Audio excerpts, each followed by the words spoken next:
Dans cet épisode, je vais vous montrer que la vie en 4x4, c'est assez cool quand on a des bons spots, quand on a des belles vues, quand on prend des beaux petits chemins et quand on dort en pleine nature avec des beaux couchers de soleil. Donc ça, c'est le côté face où tout va bien. Mais malheureusement, dans la vie, rien n'est jamais parfait.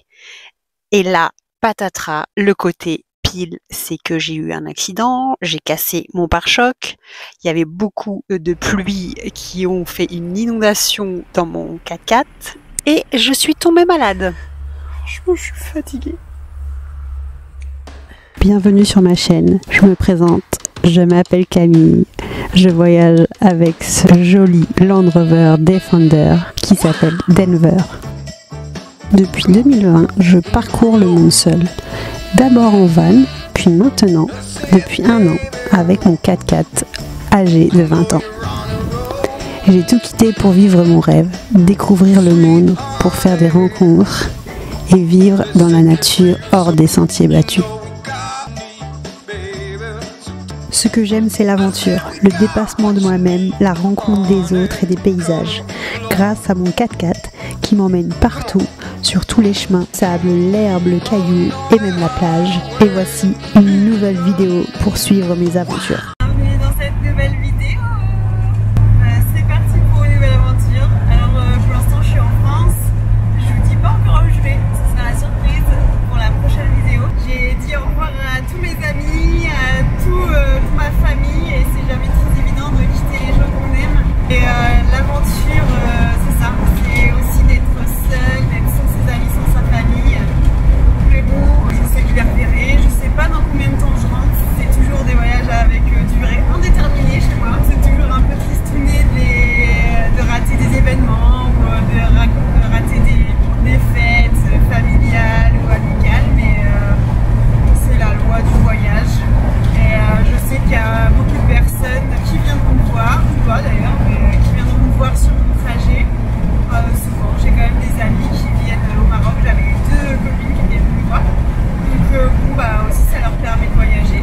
Actuellement, je vais vers Lyon chercher une tente de toit et un auvent qu'un copain à moi me vend à un prix raisonnable, parce que sur le bon coin, j'ai longtemps cherché une tente de toit et c'était minimum 1500 € la tente de toit.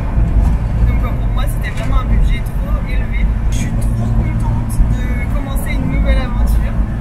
Mais là, c'est beaucoup de route parce que je pars de Normandie jusqu'à Lyon avec un 4x4 qui dépasse pas les 90 km/h. Donc là, je suis sur l'autoroute, tout le monde me double.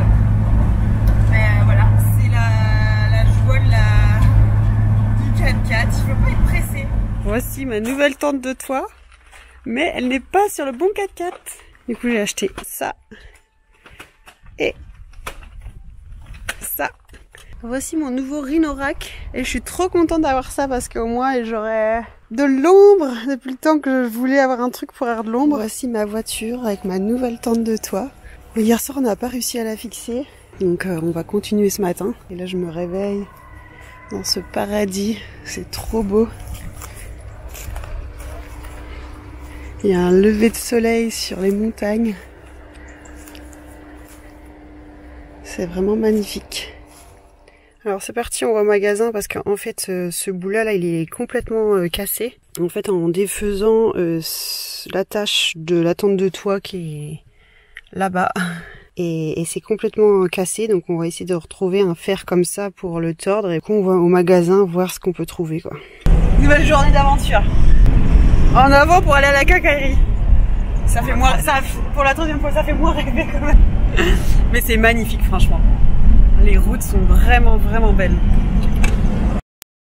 Donc oui, j'ai pas tout filmé, mais on a eu pas mal de problèmes. On a dû venir plusieurs fois acheter des boulons, et là on achète une tige de fer que après on ramène et que je tords à la bonne dimension pour pouvoir enfin attacher ma tente de toit. 4x4 terminé, nouvelle tente de toit. J'ai mis mes plaques de désensablage ici. Parce que devant je pouvais plus les mettre, et derrière je pouvais plus les mettre parce que sinon je peux pas ouvrir, parce qu'il y a une goupille à enlever là pour l'ouvrir. Je vais pas rouler vite dans les premiers temps parce que j'ai peur que notre installation tienne pas. Donc ça c'est mon 4x4 maintenant, et son 4x4 tout vide. Après, je vais essayer mon 4x4 en le suivant dans les petits chemins pour voir si mon auvent et ma tente de toit tiennent bien. Et spoiler alert, c'était parfait. On a bien travaillé et jusqu'à maintenant, ça ne bouge pas. Donc les petits chemins étaient jolis, mais vraiment, vraiment escarpés. J'étais pas forcément toujours rassurée. Donc là, je suis arrivée dans la ville où il y a le palais du facteur cheval. Donc c'est un film que j'ai regardé il y a un petit bout de temps et je rêve de le voir en vrai, le palais qu'il a construit. Donc je vous conseille à tous d'aller voir ce film. J'ai trop hâte d'aller voir le palais qu'il a construit de ses mains. En fait, c'était un facteur qui livrait les lettres à pied et il ramenait des cailloux au fur et à mesure pour construire son palais. C'est parti pour la visite. Me voilà au palais. Donc c'est grand quand même. Donc il faut savoir que ce facteur a construit ce palais en l'honneur de sa fille. Il l'a construit seul, pierre par pierre, et il a mis 33 ans à achever son œuvre. Alors il a laissé sa brouette ici. Donc il a sa brouette. Des gens ils laissent des pièces aussi. Sa compagne de peine comme il explique. Et avec plein de citations. C'était un grand poète. Il écrivait toujours il y a beaucoup de phrases écrites sur les murs.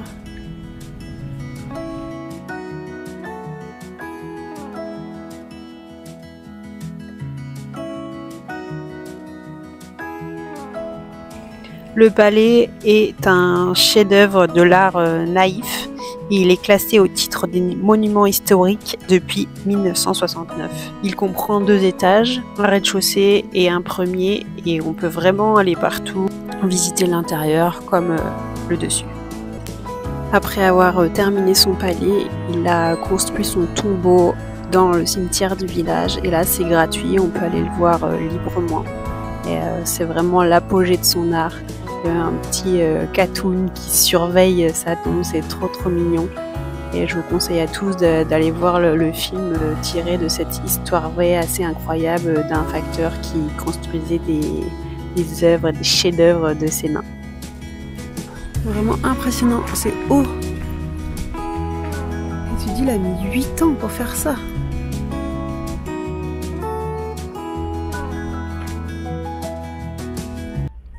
Je reprends ensuite ma route pour descendre de plus en plus dans le sud et je décide d'aller visiter un lac artificiel.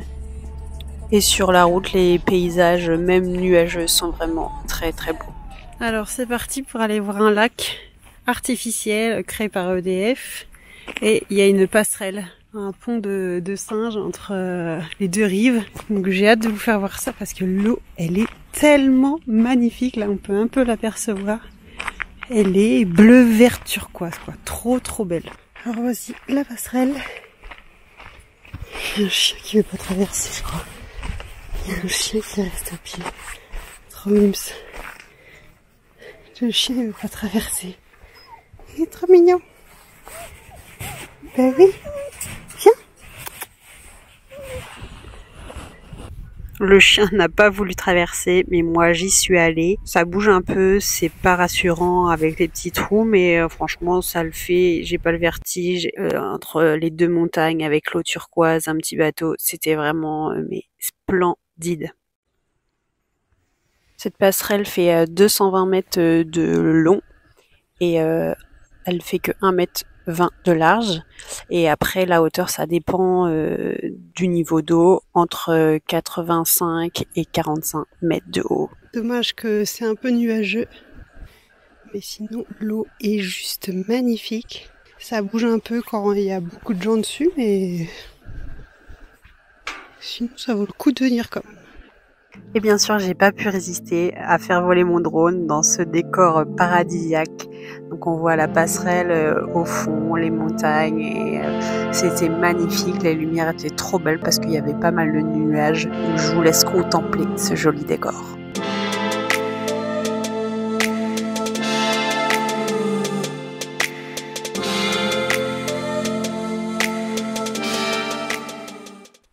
Je viens d'arriver sur mon spot, donc franchement c'est joli, c'est nuageux mais c'est joli. Alors attendez, je vais vous faire voir. Vous voyez, C'est en pleine montagne, il n'y a personne. J'ai dû faire du off-road pour arriver jusque là.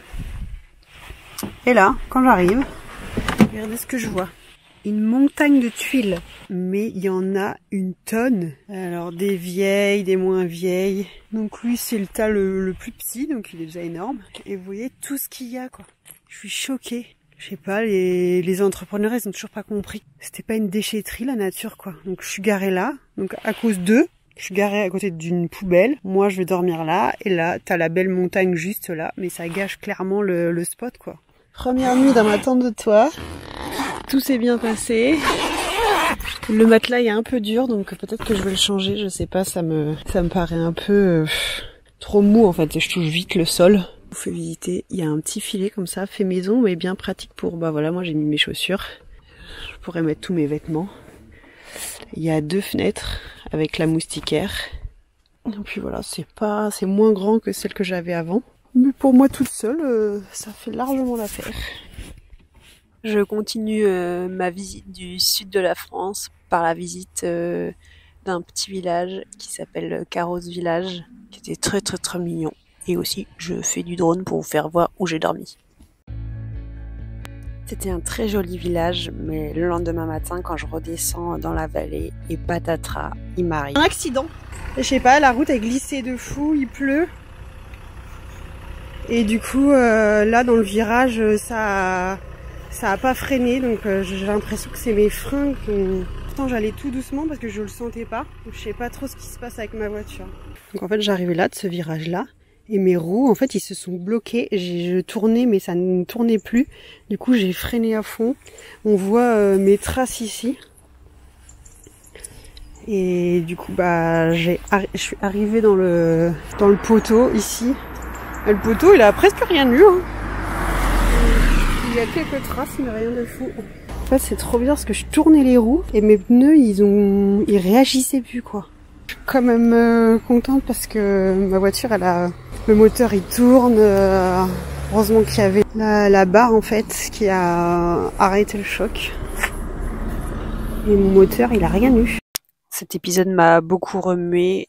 Après, j'avais peur de rouler sur les routes sinueuses et mouillées du sud. Donc, j'ai été me poser dans un lieu pour un peu redescendre émotionnellement. Et comme une galère n'arrive jamais seule, voici ce qui me tombe dessus. À Nice, c'est alerte rouge niveau pluie. Et du coup, j'ai fait des petites installations pour essayer que l'eau ne tombe pas sur mes sièges, mais tombe mon évier. J'ai coupé une bouteille et là on peut entendre que ça goutte à fond. Comme tout bon Land Rover, ça fuit.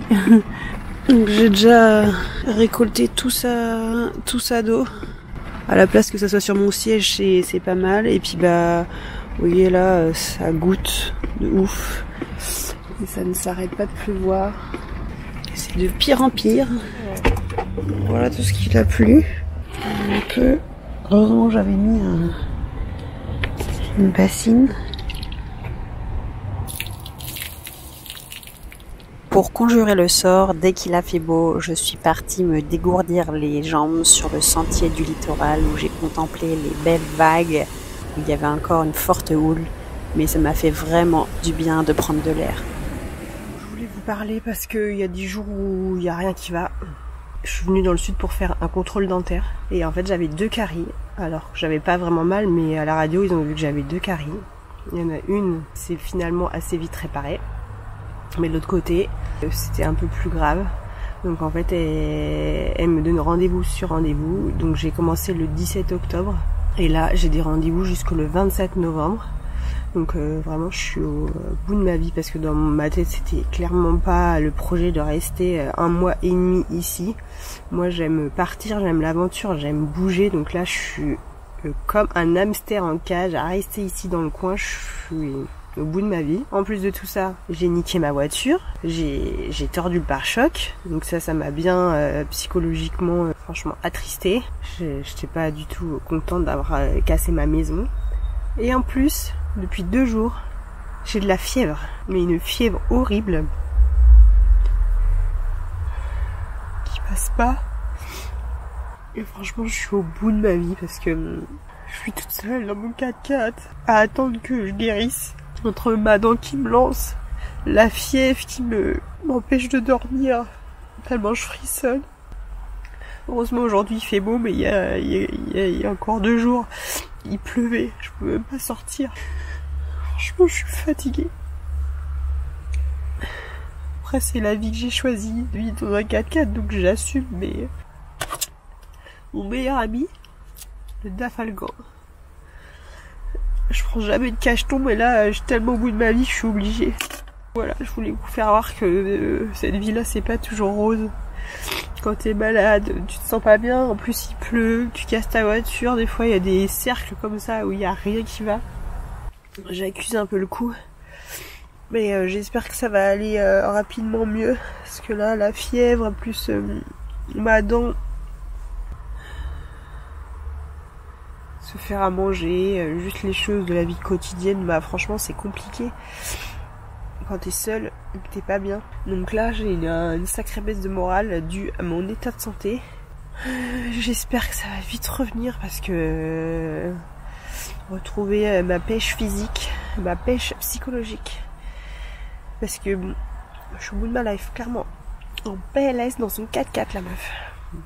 Voilà, je voulais vous partager ça parce que pour vous faire voir que c'est pas toujours rose, que c'est pas toujours facile, c'est assez précaire en fait de vivre dans un 4x4. Alors dès qu'il y a un truc qui va pas, ça te complique la vie rapidement.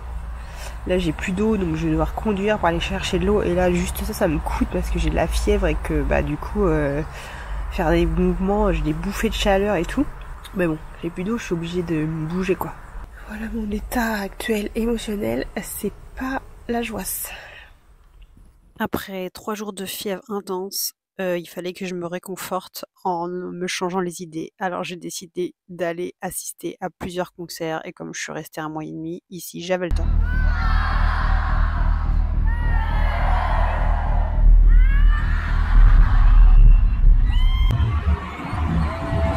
Le public, je l'apprivoise, tous mélangés dans la foule comme une grande salade niçoise.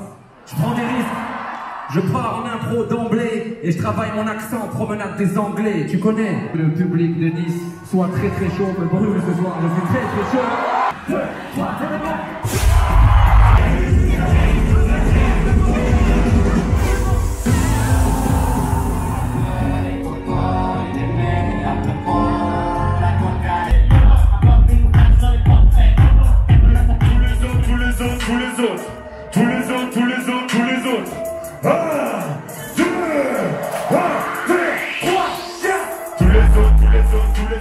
Donc la contrepartie d'avoir eu du dentiste pendant 1 mois et demi, c'est que j'ai bien visité la région. Moi qui connaissais pas trop. Là c'est une magnifique vue sur Monaco. J'ai été aussi visiter la ville. Il y avait le bateau gratuit parce que c'était la fête nationale à Monaco quand j'y suis allée. Donc c'est très très beau. L'aquarium de Monaco, il y avait un beau sunset et aussi j'ai appris que Monaco c'était le pays le plus peuplé au monde et ça j'étais trop choquée, avec près de 20 000 habitants au mètre carré. Je suis partie faire des randonnées dans la nature pour me ressourcer et combattre le mal par le mal. Donc c'était magnifique, les décors étaient trop beaux, il faisait beau, ça me remontait le moral. Parti pour une rando. Apparemment ça fait 8 km avec 500 mètres de dénivelé. Je pense que je vais en chier. Mais je pense que ça va être une belle randonnée parce que ça s'appelle la randonnée du paradis. Alors quand je me dis que j'étais tout là-haut tout à l'heure, je vais faire une boucle et je vais devoir remonter tout là. Et bah punaise, je crois que je vais en chier. En tout cas le paysage il est trop magnifique. Très vert, avec du soleil, de l'ombre, un petit chemin qui fait plaisir. Pour l'instant c'est pas mal. Je suis au bout de ma vie. Ça monte de ouf. Je suis encore malade. Mais là, ouais, ça monte sévère quand même. Là, ça fait 30 minutes que je monte sans m'arrêter. Je peux vous dire que dans un terrain comme ça, où il y a plein de cailloux partout, des marches, bah, c'est clairement pas facile. Mais c'est mon petit défi du jour. Je me dis que on traite le mal par le mal. Je suis malade. Alors une bonne suée, ça va tuer les microbes. Enfin, j'espère. Oh là là. Il y a la caillasse partout. Franchement, c'est trop beau. Je vais vous montrer l'autre côté. C'est comme ça. C'est vraiment beau. Et là, il y a des grosses marches. C'est un terrain assez accidenté. Mais c'est beau. Quelques jours après, je veux faire une autre rando au bord du littoral. Et là, c'est aussi très joli avec des vues de dingue. C'est ça qui est bien dans cette région, que tu peux passer des montagnes à la mer en très peu de temps. Et il y a toujours des vues de dingue. Et en plus, là, c'était au mois de novembre, il n'y avait pas beaucoup de tourisme. Après, je vais visiter la villa d'Orolcid et c'était vraiment somptueux. Les jardins, comme les intérieurs, étaient magnifiques. Je conseille à tout le monde d'aller voir cette villa. Après, l'entrée, c'est pas donné, c'est 16 €. Mais j'avoue que ça vaut le coup. On peut vraiment visiter l'étage, le rez-de-chaussée, tout le mobilier et le jardin aussi, avec beaucoup de plantes. Donc je conseille vraiment à tout le monde d'y aller. J'ai adoré. J'ai aussi été marcher sur la fameuse promenade des Anglais à Nice. Il n'y avait pas un très beau temps, mais l'architecture était vraiment très belle. C'était très agréable avec toujours autant de monde. J'ai ensuite marché jusqu'à la fameuse place Masséna de Nice, où l'architecture et les couleurs sont trop belles. La peinture au sol donne une perspective très intéressante. Il y a aussi une fontaine majestueuse. Maintenant, je vais vous faire un petit condensé de toutes les images drone que j'ai pu faire, de tous les lieux que j'ai pu visiter. Je voulais vous faire voir toute cette belle diversité de paysages dans le sud-est de la France. Et c'est vraiment trop beau. N'oubliez pas que de vivre dans un 4x4, ce n'est pas toujours facile. On vous montre clairement pas tout sur les réseaux. Il y a souvent des galères, mais c'est récompensé avec ce genre de paysage. C'est pas une vie évidente et assez rudimentaire. Si vous avez aimé la vidéo, n'oubliez pas de la liker. Si vous avez des questions, j'y répondrai volontiers en commentaire. Et n'oubliez pas de vivre vos rêves.